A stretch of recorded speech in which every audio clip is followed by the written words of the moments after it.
Bon, bonjour Patrick. Bonjour Henri. Bonjour Henri, c'est ça, on se connaît. Bonjour Patrick. Bon, on va commencer par la question simple, hein.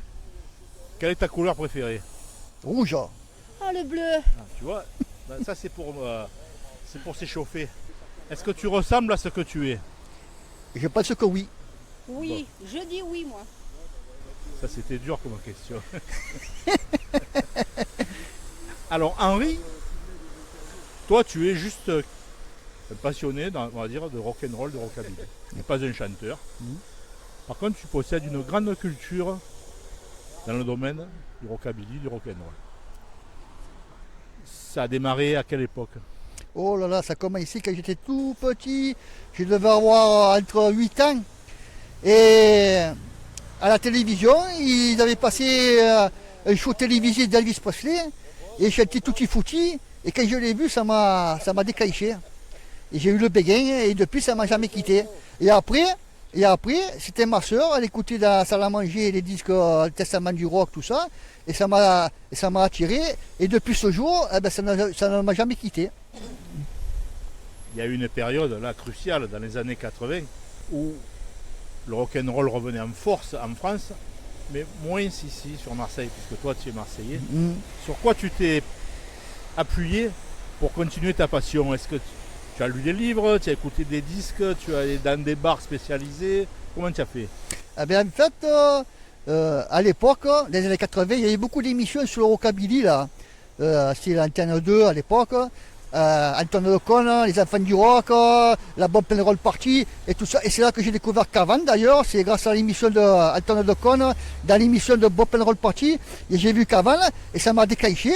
Et voilà, après c'était à l'école, quand j'étais en LEP à Diderot, il y avait des potes à moi qui étaient rockers et on se retrouvait à chaque fois à la récréation, on se mettait là, on faisait des bœufs et entre autres, il y avait mon ami Jean-François Cortès avec d'autres amis, on se mettait là, sous le préau, il amenait sa guitare et on faisait des bœufs comme ça, d'Elvis Presley ou de Louis Jourdain, Caldonia, tout ça.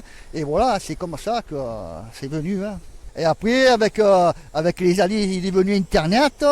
Après, il s'est allé sur les réseaux sociaux. J'ai connu du monde. Après, dans les concerts de rockab, dans les concentrations, voilà, je me suis fait des amis. Et voilà. À l'époque, je bougeais pas trop, comme j'avais pas le permis. Et donc, j'ai plutôt, en 80, je bougeais pas trop.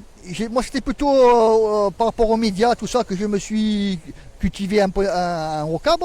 Après, là où j'ai beaucoup bougé, c'est dans les années de maintenant, c'est-à-dire en 2000.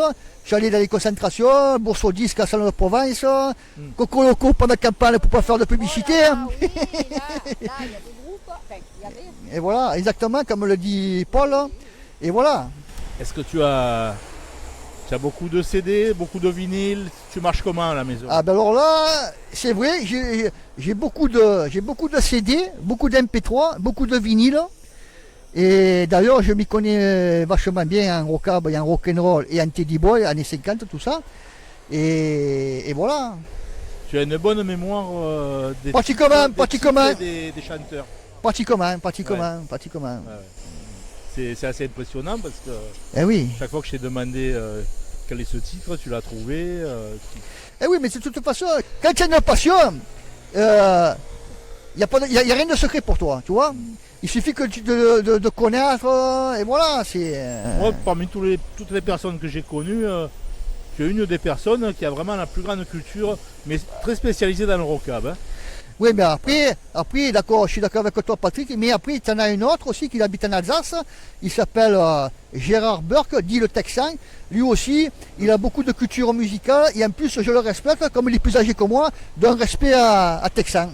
Donc, bon, à part ça, qu'est-ce que tu voudrais dire là, à tous les gens qui suivent le Billy Live du Rock'n'Roll Show? Eh ben, je leur souhaite qu'ils écoutent toujours le Billy Live parce que c'est la très bonne musique. Grâce à lui, il fait connaître le rockab, le rock'n'roll des années 50 aux jeunes et aux gens de notre âge. Et keep on rocking. Keep on rocking, merci Henri. Derrière toi, merci Patrick.